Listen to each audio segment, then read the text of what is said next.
अध्याय 1। इंतजार के 1000 दिन। 3 साल से फैसल समुद्र के उस पार है। ठीक ठीक कहें तो 1009 दिन। राशा ने उन हर दिन को उंगलियों पर गिना था। हर दिन को वो इस तरह सहेजती थी जैसे कोई कंकड़ उठाकर यादों की पोटली में डाल दे। फिर भी आज 1010वें दिन उसका पैर डगमगा गया। उसे चक्कर सा आया। रसोई में पिसे हुए मसालों की गंध गले में चढ़कर उबकाई लाने लगी। उसने मुंह दबाया और बाथरूम की ओर भागी। बाहर उम्माची फातिमा अपनी पोती के लिए आंगन में खेल का घर बनाने में व्यस्त थी। राशा का भागना उनकी नजरों में नहीं आया। काफी देर तक उल्टी करने के बाद थककर दीवार के सहारे बैठते हुए उसे खुद पर ही गुस्सा आया। कई दिनों से वो अपने शरीर को लेकर डर रही थी। सामान्य से ज्यादा थकान, खाने से अरुचि और कुछ खास गंधों को सहन न कर पाने की स्थिति। उसके मन में डर का एक बीज अंकुरित हो चुका था। वो हर नमाज में यही दुआ करती थी कि ये सच न हो, लेकिन उसका शरीर अपने संकेतों को और स्पष्ट कर रहा था। वो शुक्रवार का दिन था। जुमे की नमाज के बाद मस्जिद से लौट रहे पुरुषों का शोर बाहर सुनाई दे रहा था। दोपहर के खाने की तैयारियों के बीच फातिमा की नजरें बार बार राशा को तलाश रही थीं। उसका फीका चेहरा और माथे पर पसीने की बूंदें उस मां की नजरों में पड़ गईं। क्या हुआ बेटी, तुम्हें कुछ कमजोरी सी लग रही है? उन्होंने प्यार से पूछा। कुछ नहीं उमाची, बस हल्का सा सिरदर्द है, राशा ने बात टाल दी। लेकिन जब खाने की थाली के सामने बैठी तो उसे फिर से चक्कर आया। आंखों के सामने अंधेरा छा गया। अगले ही पल उसने फातिमा की चीख सुनी। जब होश आया वो अपने बेडरूम के बिस्तर पर थी। आसपास पड़ोस की औरतें और फातिमा परेशान खड़ी थीं। कुछ नहीं, बस थोड़ी थकान है, उसने उठने की कोशिश करते हुए कहा।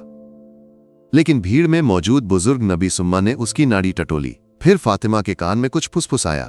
उस पल फातिमा का चेहरा पत्थर सा सख्त हो गया। ये राशा ने देखा। उसी शाम उन्हें नजदीकी कस्बे के डॉक्टर के पास ले जाया गया। इंतजार का हर पल राशा के दिल को डर से भर रहा था। आखिरकार डॉक्टर ने मुस्कुराते हुए खबर दी, घबराने की कोई बात नहीं, थोड़ी कमजोरी है, यह आम बात है। राशा गर्भवती है, 3 महीने हो चुके हैं। यह शब्द फातिमा के कानों में बिजली की तरह गूंजे। जिस चेहरे पर खुशी छानी चाहिए थी उस पर अविश्वास और सदमा छा गया। राशा का दिल जैसे रुक सा गया। उसे समझ नहीं आया कि खुश हो या रोए। घर लौटने की ऑटो रिक्शा की सवारी में कोई कुछ नहीं बोला। खामोशी का बोझ बढ़ता गया। घर पहुंचते ही फातिमा अपने कमरे में चली गई और दरवाजा बंद कर लिया। राशा अकेली रह गई। उसके पेट में एक नई जिंदगी की धड़कन थी, लेकिन उस धड़कन का लय बाहर की दुनिया के लिए बेसुरा था, ऐसा उसे लगा। फैसल को गए 3 साल हो चुके थे, फिर ये कैसे? ये सवाल उस घर में आग की तरह सुलग रहा था। अध्याय 2। फुसफुसाहटों का गांव। खबर जंगल की आग की तरह फैली। शायद ऑटो रिक्शा ड्राइवर से या क्लिनिक के कर्मचारियों से ये बात बाहर निकल गई। अगली सुबह अखबार लेने गए फातिमा के पति अबू हाजी को गांव वालों की सहानुभूति भरी नजरें दिखने लगीं। कुछ लोग चुपके चुपके बातें करने लगे जो उनके कानों में पड़ी। हाय अल्लाह, अबू हाजी का बेटा ही तो है ना दुबई में? 3 साल से गया है ना? चाय की दुकान पर किसी ने कहा। हाँ, फिर ये कैसे हुआ? दूसरा हैरानी से बोला। मस्जिद से घर की ओर जाने वाले रास्ते में राशा के घर की तरफ इशारा करने वाली उंगलियां उठने लगीं। दबी हंसी और ताने हवा में तैरने लगे। एक परिवार की इज्जत अब रस्सी के पुल पर चलने लगी थी। राशा की दुनिया उसके कमरे तक सिमट गई। करीबी सहेलियां भी उससे मिलने में हिचकने लगीं। रिश्तेदारों के फोन आने शुरू हो गए। क्या सुन रहे हैं बेटी? कोई गलती तो नहीं हो गई? इन सवालों में प्यार से ज्यादा अफवाहों का छत्ता छिपा था। हर कॉल उसके दिल में तीर की तरह चुभा। सच कहने के लिए उसकी जुबान लर्जी, लेकिन फैसल को दिए वादे ने उसे रोक लिया। उस राज के बाहर आने का ख्याल भी उसे सहन नहीं हुआ। उसके अपने घर से उसके अब्बा और अम्मी आए। अब्बा का चेहरा गुस्से से तना हुआ था। अम्मी की आंखें रो रो कर लाल थीं। ये क्या है राशा? गांव वालों के सामने मुंह दिखाने लायक नहीं छोड़ा। सच बोल, इसके लिए जिम्मेदार कौन है? अब्बा की आवाज सख्त थी। वो फूट फूट कर रो पड़ी। अब्बा, मैंने कोई गलती नहीं की। आप मुझ पर भरोसा करें। मेरे फैसल को सब पता है। उसे कैसे पता होगा? वह तो समुद्र के उस पार है। तूने हमें शर्मिंदा कर दिया। यह सुनकर उसकी अम्मी ने उसे गले लगाया। शांत हो जा। उससे धीरे से पूछेंगे, लेकिन उस मां की आंखों में भी शक की छाया थी। राशा पूरी तरह अकेली पड़ गई। उसके पेट में पल रहा बच्चा ही उसका इकलौता साथी था।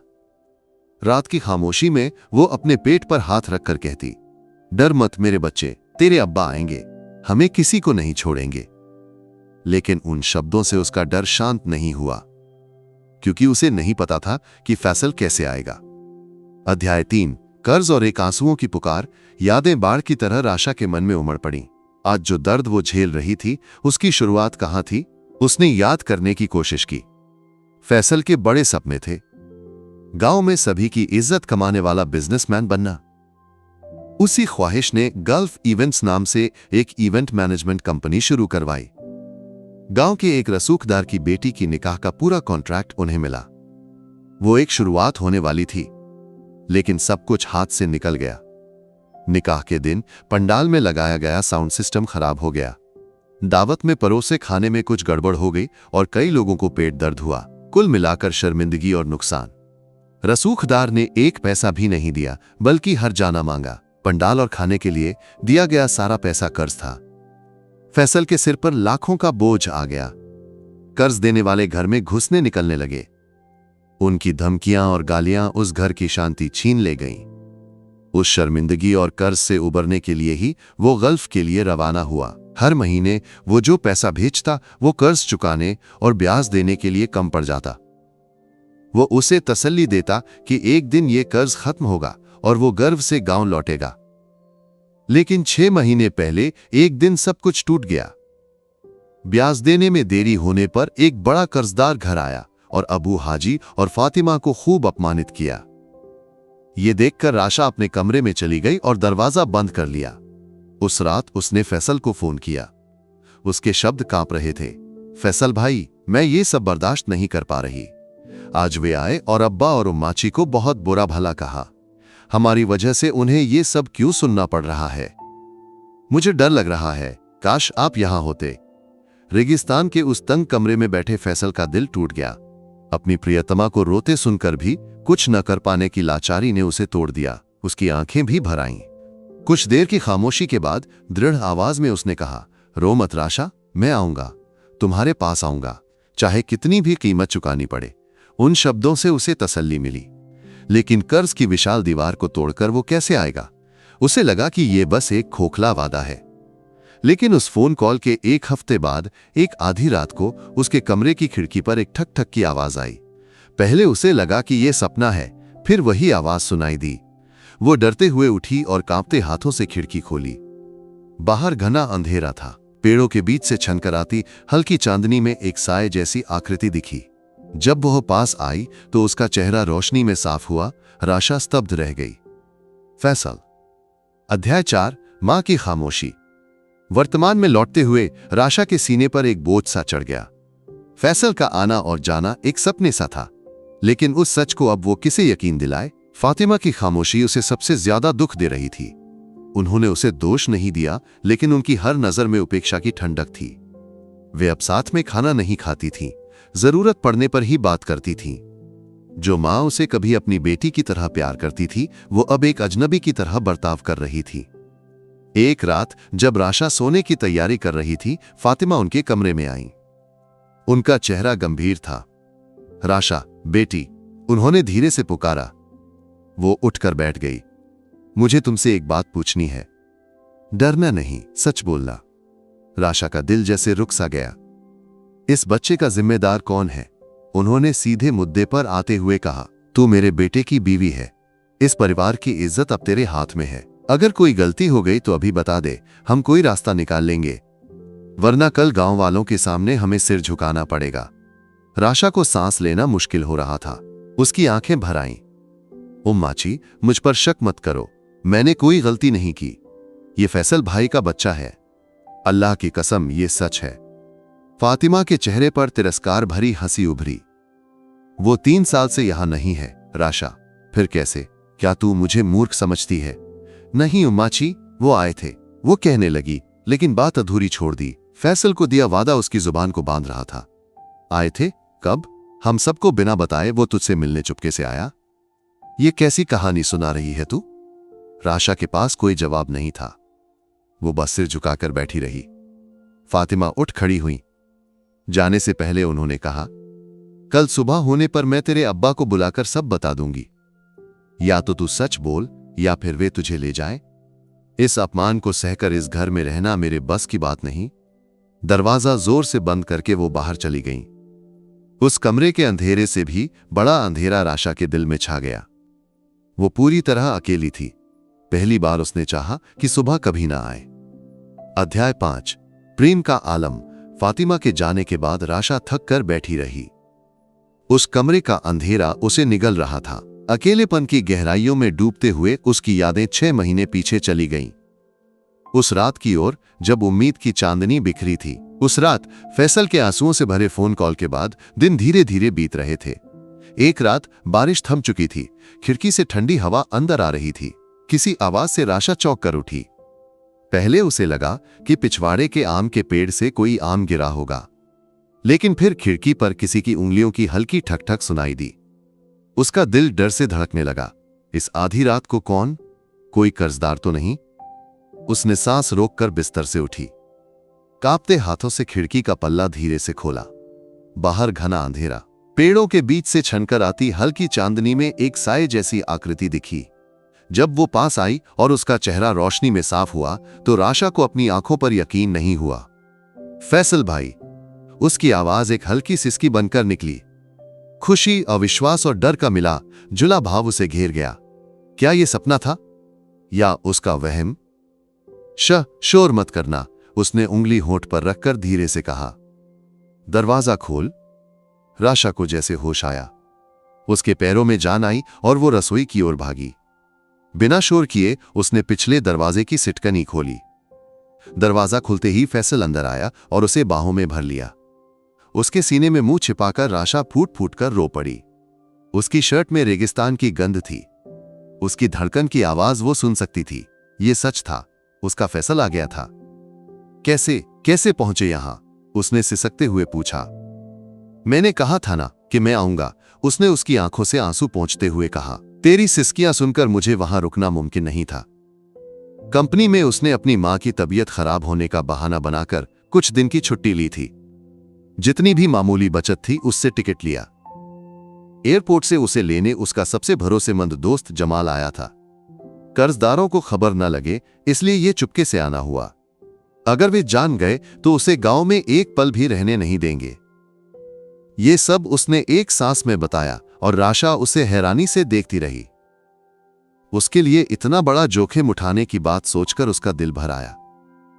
घर की ऊपरी मंजिल पर एक धूल भरा कमरा अटारी उनका गुप्त ठिकाना बन गया। दिन भर फैसल उस कमरे में छिपा रहता। रात को जब घरवाले सो जाते राशा ऊपर जाती। वो चुपके से खाने का पैकेट ले जाती जिसमें प्यार भरा होता। ये एक अजीब जिंदगी थी, डर और प्यार से भरे दिन। बाहर किसी के कदमों की आहट सुनाई देती तो उनका दिल रुक जाता। कोई दरवाजा खटखटाता तो वे एक दूसरे को देखकर सांस रोक लेते। लेकिन उस डर के बीच भी उन्होंने प्यार किया। बिछड़ने के दर्द में पिघली रातों का बदला लिया। दबी हंसी और गुप्त बातों से वो कमरा भर गया। सालों से बची बातें उन्होंने कह डाली। ये कर्ज कब खत्म होगा फैसल भाई? एक रात उसने उसके सीने पर सर रखकर पूछा। मैं और मेहनत करूंगा मेरी जान, ओवरटाइम करके भी मैं सब चुका दूंगा, फिर जल्दी लौटूंगा। तुम्हारे साथ बिना डर के जीना है। उसकी आंखों में सपनों की चमक थी। उन्होंने अपने भविष्य की बातें की, कर्ज चुकाकर छोटा सा घर बनाकर बच्चों के साथ खुशी से जीने की बात। उन सपनों ने उन्हें हिम्मत दी। उसी छिपे हुए जीवन में कहीं एक नई जिंदगी उनके बीच पनप गई। डर और अनिश्चितता के बीच प्यार ने जो बीज बोया था, दुनिया से छिपकर उनके साझा प्यार का निशान। लगभग 1 महीने तक वो वहां रहा। 30 दिन 30 युगों जैसे लगे। हर पल अनमोल था। अध्याय 7। वापसी की यात्रा। जाने का दिन आ गया। ये खबर सुनकर राशा का दिल टूट गया। उसे नहीं लगा था कि यह खुशी इतनी जल्दी खत्म हो जाएगी। मत जाओ भाई, थोड़ा और रुक जाओ, वो रोते हुए बोली। ऐसा मत कह राशा, उसने उसे तसल्ली दी।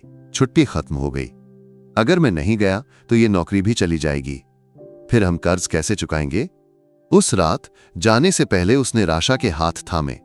मेरी जान, मैं तुमसे एक बात मांगूंगा। तुम्हें मानना होगा। वो सवालिया नजरों से उसे देखने लगी। मेरे यहां आने और जाने की बात किसी को नहीं पता चलनी चाहिए, हमारे अब्बा और उमाची को भी नहीं। सबको यही लगना चाहिए कि मैं अभी भी दुबई में हूं। ये क्यों भाई?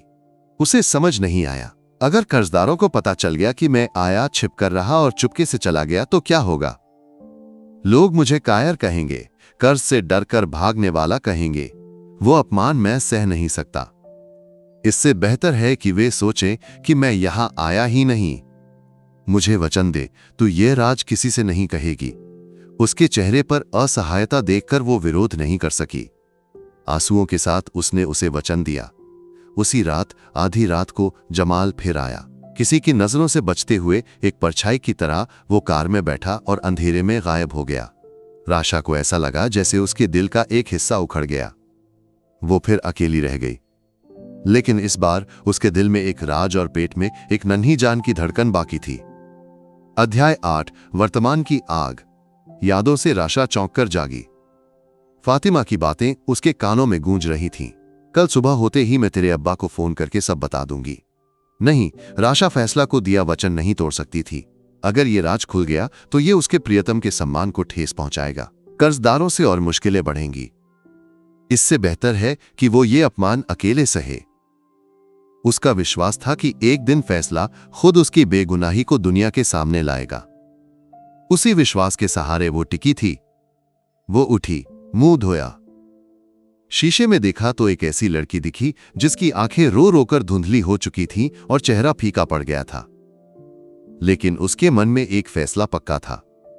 चाहे कुछ भी हो, वो अभी सच नहीं बोलेगी। बाहर सुबह होने लगी थी। सुबह की अजान की आवाज दूर से आ रही थी। फिर अबू हाजी की खांसी और उनके कमरे से बाहर निकलने की आवाज आई। राशा जानती थी कि वे फोन उठाने वाले हैं। शायद उसके अब्बा को फोन करेंगे। राशा का दिल जोर जोर से धड़क रहा था। तूफान से पहले की शांति की तरह वो घर खामोश था। अब क्या होगा उसे कुछ नहीं पता था। उसने पेट पर हाथ रखकर दुआ मांगी, अय अल्लाह, तू मेरी मदद कर। अगली सुबह जब राशा के अब्बा सुलेमान और अम्मी आयशा उस दरवाजे से अंदर आए, उनके चेहरों पर पिछले दिन के अपमान की काली छाया थी। सुलेमान का चेहरा पत्थर की तरह सख्त था। आयशा की आंखें रो रोकर सूज गई थीं। वे घर के बरामदे में ऐसे घुसे जैसे कोई अदालत में मुकदमे के लिए जा रहा हो। अंदर हॉल में सब इकट्ठा हुए। एक तरफ अबू हाजी और खामोश फातिमा, दूसरी तरफ सुलेमान और आयशा। उनके बीच में एक अपराधी की तरह सिर झुकाए राशा बैठी थी। पहले सुलेमान बोले, उनकी आवाज भारी थी, अबू फातिमा, अगर मेरी बेटी ने कोई गलती की है तो मैं उसके लिए सिर झुकाने को तैयार हूं, लेकिन मुझे सच जानना है। राशा, आखिरी बार पूछता हूं, इसके जिम्मेदार कौन है? सबकी नजरें उस पर थीं। हर नजर एक कांटे की तरह चुभ रही थी। उसने धीरे से सिर उठाया। उसकी आवाज कमजोर थी लेकिन उसमें दृढ़ता थी। मैंने कोई गलती नहीं की अब्बा, यह फैसला का बच्चा है। यह नामुमकिन है। सुलेमान चिल्लाए। वो यहां से गया हुए 3 साल हो गए। बिना सबूत के ये बात हम कैसे मान लें? तू हमें सबको बेवकूफ बना रही है। वो खामोश रही, आंसुओं में डूबी। उसके पास क्या सबूत था? उस मुलाकात का जो किसी ने नहीं देखा सिवाय आकाश, धरती, चांद और सितारों के। अबू हाजी ने बीच में बोला, सुलेमान, गुस्से से कुछ नहीं होगा। गांव वाले तरह तरह की बातें करने लगे हैं। इस हालत में उसके यहां रहने से किसी का भला नहीं होगा और अपमान होगा। सुलेमान ने एक पल सोचा, फिर जैसे कोई फैसला सुना रहे हों बोले, वो यहां नहीं रहेगी। अभी मैं उसे अपने घर भी नहीं ले जाऊंगा। फिलहाल मेरी बहन के घर रहे, लोगों की नजरों से थोड़ा हटकर रहे। जब तक इस मसले का कोई हल नहीं निकलता वो वहां रहे। ये एक तरह से निर्वासन था, अपने घर से और पति के घर से उसे दूर करने का फैसला। आयशा की सिसकी निकली, लेकिन सुलेमान की कठोर नजरों में वो दब गई। राशा ने सदमे में सबको देखा। कोई उसकी बात सुनने को तैयार नहीं था। उसकी नजरें फातिमा को ढूंढ रही थीं। एक शब्द, बस एक शब्द अगर वो अम्मी उसके लिए बोल देती, लेकिन उनका चेहरा खाली था। उसी दोपहर राशा ने सामान बांध लिया। कुछ कपड़ों के अलावा उसने कुछ नहीं लिया। बस फैसला ने समुद्र किनारे से चुनकर दी हुई एक छोटी सी शंख को उसने कपड़े में लपेटकर रख लिया। वही उसका एकमात्र सहारा था। उसे विदा करने कोई नहीं आया। अम्मी आयशा ने उसे गले लगाकर खूब रोया। सब ठीक हो जाएगा बेटी, उन्होंने कहा, लेकिन उन शब्दों में विश्वास की ताकत नहीं थी। सुलेमान चुपचाप बाहर की ओर देखते रहे। पास के शहर में उसकी अम्मी अब्बा की बहन के घर ले जाया गया। अम्मी प्यार करने वाली थी, लेकिन वे भी समाज का हिस्सा थीं। उनके चेहरे पर एक भाव था, पटचोन। इस बदनाम लड़की को मेरे सिर पर डाल दिया। उसे पीछे का एक छोटा कमरा दिया गया। वो उसका नया कारागार बन गया। वो घर के काम में मदद करती, लेकिन कोई उससे दिल खोलकर बात नहीं करता था। हमेशा एक दूरी बनी रहती थी। रात में वो सुनती थी कि अम्मी फोन पर रिश्तेदारों से उसकी शिकायत करती थी। इसे यहां रखकर मैं बाहर नहीं निकल पा रही। हर कोई कुछ न कुछ पूछता है। इसका क्या करूं? हर शब्द उसके दिल को चोट पहुंचाता था। गर्भावस्था की तकलीफें उसे थका रही थीं। उल्टियां, थकान, सब बढ़ता जा रहा था, लेकिन उसकी परवाह करने वाला कोई नहीं था। रात की खामोशी में वो उस शंख को चेहरे पर लगाकर फैसला को याद करके रोती थी। दुबई के लेबर कैंप के तंग कमरे में बैठा फैसला हर दिरहम गिन रहा था। कर्ज चुकाना था, राशा को वापस लाना था। उसकी हर सोच में सिर्फ राशा थी। रात की वीडियो कॉल ही उसका एकमात्र सुकून थी। लेकिन कुछ दिनों से उसे राशा में बदलाव नजर आने लगा था। हमेशा हंसने वाली लड़की अब हंसना भूल गई थी। उसकी आंखों के नीचे काले घेरे पड़ गए थे। वो दुबली भी लग रही थी। क्या हुआ राशा, तेरा चेहरा क्यों मुरझाया हुआ है? उसने पूछा। कुछ नहीं इक्का, बस थोड़ा थक गई हूं, उसने बात टाल दी। मैं अब अम्मी के घर पर हूं, बदलाव के लिए आई हूं। उसके जवाब ने फैसला को तसल्ली नहीं दी। उसे अंदर ही अंदर लग रहा था कि कुछ गंभीर हुआ है। अगले दिन उसने गांव में जमाल को फोन किया। जमाल, गांव में क्या हो रहा है? राशा की बातों में कुछ ठीक नहीं लग रहा। वो अम्मी के घर क्यों है? तू जरा पता कर। जमाल ने सब पता किया। सुनी खबरों ने उसे हिलाकर रख दिया। राशा के गर्भवती होने की बात, गांव वालों की बदनाम करने वाली बातें और उसे अम्मी के घर भेजने की बात उसने फैसला को बताई। फोन के उस पार सब सुनकर फैसला टूट गया। उसके सीने में आग भड़क रही थी। अपनी पत्नी के सम्मान को बचाने के लिए जो राज उसने छिपाया था, वही उसकी बदनामी का कारण बन गया। उसे अकेला छोड़कर इस रेगिस्तान में वो क्या हासिल कर रहा था? अपराध बोध से उसका दिल जल रहा था। उसने कैलेंडर देखा। राशा 7 महीने की गर्भवती होगी। अब और इंतजार का कोई मतलब नहीं था। पैसा और नौकरी से ज्यादा राशा जरूरी थी। वो दृढ़ कदमों से फोरमैन के ऑफिस गया। मुझे गांव जाना है, इमरजेंसी है। वो एक ईद का दिन था। रिश्तेदार पास के पुराने घर में जमा थे। राशा को जाने की इच्छा नहीं थी, लेकिन अम्मी ने जबरदस्ती ले गई। हमें छिपने की जरूरत नहीं, सबका सामना करना चाहिए, उनका तर्क था। भीड़ में राशा सचमुच अकेली थी। उसके भरे हुए पेट पर सबकी नजरें थीं। उन नजरों में सहानुभूति से ज्यादा तिरस्कार था। तभी एक दूर की रिश्तेदार, ताने मारने के लिए मशहूर खदीजा, उसके पास आई। सबके सामने उसने पूछा, अरे राशा, डिलीवरी की तारीख कब है? बच्चे का चेहरा किसके जैसा होगा, ये देखने के लिए हम सब इंतजार कर रहे हैं। चारों तरफ दबी दबी हंसी गूंजी। उस पल राशा ने चाहा कि जमीन फट जाए और वो उसमें समा जाए। उसकी आंखें आंसुओं से भर गईं। अपमान से उसका शरीर कांप रहा था। उसी वक्त घर के आंगन में एक टैक्सी रुकी। उसमें से कोई जल्दी में उतरा। धूप से झुलसा चेहरा, थकी आंखें, लेकिन उनमें एक तेज था। भीड़ खामोश हो गई। आने वाले को पहचानते ही सब एक दूसरे को देखने लगे। वो फैसला था। वो सीधा राशा के पास गया। कांप रही राशा के कंधे पर उसने हाथ रखा। फिर उसने उस भीड़ की ओर मुड़कर, जो उसे घूर रही थी, जोर से कहा, बस करो। इसके पेट में मेरा बच्चा है, ये मेरी पत्नी है, ये मेरा बच्चा है। अब किसी को और कुछ जानना है? खदीजा का चेहरा फीका पड़ गया। भीड़ की फुसफुसाहट बंद हो गई। सब सन्न रह गए। 3 साल से गल्फ में रहने वाला अब उनके सामने था। फैसला की आवाज उस खामोशी को चीरती हुई गूंजी। ताने मारने वाली हंसी गायब हो गई। फुसफुसाहट थम गई। हर चेहरे पर अविश्वास की छाया थी। अपमान के बोझ से झुकी राशा के कंधों पर फैसला के हाथ एक सहारा बन गए। उस पल उसने भीड़ या उनकी नजरों की परवाह नहीं की। उसके संसार में सिर्फ वो और उसकी राशा थी। उसने धीरे से उसके कान में कहा, रो मत, मैं आ गया ना, चल घर चलें। उसने उसे गले लगाया और भीड़ के बीच से आगे बढ़ा। लोग रास्ता देने लगे। अपनी अम्मी और हैरान सुलेमान के सामने से वो उसे लेकर बाहर निकला। आंगन में खड़ी टैक्सी में उसे बिठाया और खुद भी बैठ गया। घर की राह खामोश थी, बाहर के नजारे कोई नहीं देख रहा था।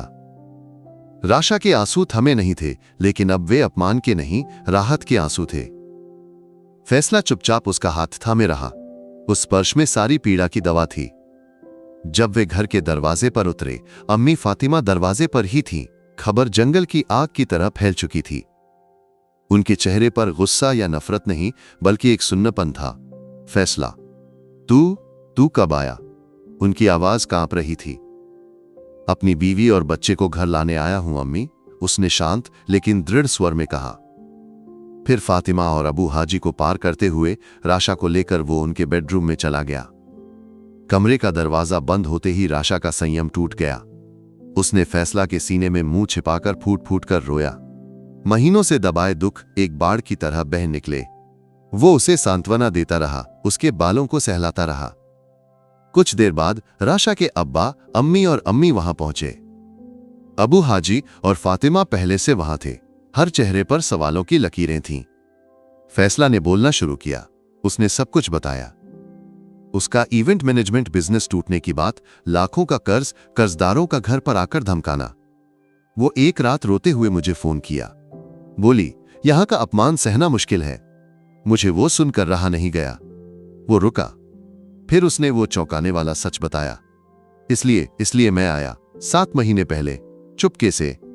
अगर कर्जदारों को पता चलता तो वे मुझे यहां रुकने नहीं देते, इसलिए मैं छिप कर आया। इस घर में ऊपर की उस कमरे में जो कोई इस्तेमाल नहीं करता, मैं 1 महीने तक छिप कर रहा। ये सुनते ही फातिमा ने मुंह पर हाथ रख लिया। उनकी नजरें ऊपरी मंजिल की ओर गईं। उन्हें याद आया राशा का रात को खाना ऊपर ले जाना, वहां से कभी कभार सुनाई देने वाली हल्की आवाजें। अब सब कुछ साफ हो गया। उनकी छाती धक धक कर रही थी। फैसला ने आगे कहा, जब मैं वापस जा रहा था मैंने उससे वचन लिया था कि वो ये राज किसी से नहीं बताएगी। मैं नहीं चाहता था कि लोग मुझे कायर कहें, कर्ज से भागने वाला कहें। अपने सम्मान को बचाने के लिए था वो, लेकिन मेरे उस स्वार्थ की कीमत मेरी बेचारी बीवी ने चुकाई। हर अपमान जो उसने सहे, उसका जिम्मेदार मैं हूं, गुनहगार मैं हूं। उसकी आवाज लड़खड़ा गई। कमरे में सन्नाटा छा गया। हर किसी के मन में अपराध बोध की आग जल रही थी। फातिमा दौड़कर राशा को गले लगाया। मेरी बेटी, इस अम्मी को माफ कर दे। तुझे समझ न सकी, इस नासमझ को माफ कर। वे फूट फूट कर रो पड़ी। सुलेमान अपनी बेटी का मुंह देखने की हिम्मत नहीं जुटा पाए। वे अपमान से सिर झुकाए खड़े रहे। सच धीरे धीरे घर वालों तक, फिर बाहर की दुनिया तक पहुंचा। फैसला भागा नहीं था। अगले दिन उसने मुख्य कर्जदार से मुलाकात की। मैं यहीं हूं, कहीं नहीं जाऊंगा, मुझे थोड़ा वक्त दो। तुम्हारा हर पैसा मैं मेहनत करके लौटाऊंगा। उसके साहस और अपनी पत्नी के लिए प्यार को देखकर कठोर बोलने वालों का दिल भी पिघल गया। उसे बदनाम करने वाला समाज अब उसे सम्मान से देखने लगा। अबू हाजी और सुलेमान ने अपनी गलतियों का प्रायश्चित किया। दोनों ने मिलकर अपनी जमा पूंजी से कर्ज का एक बड़ा हिस्सा चुका दिया। फैसला ने फैसला किया कि अब गल्फ नहीं जाएगा। जमाल की मदद से उसने उस छोटे शहर में एक डिलीवरी सर्विस शुरू की। यह एक छोटी शुरुआत थी, लेकिन उस शुरुआत को उसके परिवार का पूरा साथ था। महीने बीत गए। राशा ने एक बेटी को जन्म दिया। उस दिन बच्ची की नामकरण की रस्म थी। घर मेहमानों से भरा था, लेकिन इस बार किसी के चेहरे पर तिरस्कार या सहानुभूति नहीं, बल्कि सच्ची खुशी थी। राशा एक फरिश्ते की तरह सजकर बच्ची को गोद में लेकर लोगों के बीच खड़ी थी। फैसला मुस्कुराते हुए मेहमानों का स्वागत कर रहा था। फातिमा और आयशा अपनी पोती को दुलार रही थीं। तभी खदीजा आगे आई। वही औरत जिसने एक समय राशा को सबसे ज्यादा अपमानित किया था। उसने बच्ची के गाल को प्यार से छुआ। माशाल्लाह, बच्ची की आंखें बिल्कुल अपने अब्बा जैसी हैं। ये सुनकर सब मुस्कुराए। ये एक नई शुरुआत थी। उस रात कमरे की मध्यम रोशनी में पालने में सोती अपनी बेटी को देखते हुए वे बैठे थे। खिड़की से चांदनी अंदर बिखर रही थी। फैसला ने राशा का हाथ थामा। राशा देख, उसने खिड़की की ओर इशारा किया। वही चांदनी जो हमारे राज की गवाह थी, आज हमारी बेटी को देखने आई है। उसने बच्ची के माथे को सहलाया। हम इसे कमर कहेंगे, चांद। उसने राशा की आंखों में देखा। उन आंखों में खुशी का सागर लहरा रहा था। हर अंधेरे को सहने का मकसद यही सुबह देखना था। उनके जीवन से तूफान गुजर चुका था। दर्द और अपमान का सागर पार कर वे प्यार के किनारे पर पहुंच गए थे। वहां सिर्फ उनके लिए चांदनी खिल रही थी।